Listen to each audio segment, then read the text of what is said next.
sebuah kecelakaan bus tujuan Makassar yang mengalami kecelakaan di Jembatan Pute, Kabupaten Maros. Bus menghantam pembatas jembatan setelah kehilangan kontrol.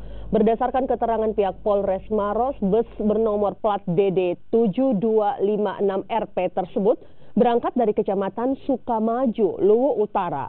Bus ini langsung menghantam pembatas jembatan saat melintas di Desa Salendrang, Bontoa, Maros. Saat melintas Minggu dini hari, kondisi cuaca sedang hujan. Pengemudi bus pun tak bisa mengontrol kemudi sehingga terjadi kecelakaan. Kepolisian Maros kini tengah menyelidiki kasus kecelakaan bus ini. Pihaknya juga masih mendata jumlah penumpang di atas bus. Mengingat polisi menemukan satu jenazah perempuan di sekitar sungai.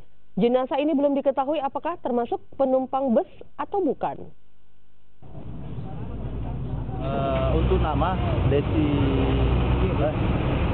Mulia Fitri Wismayanti.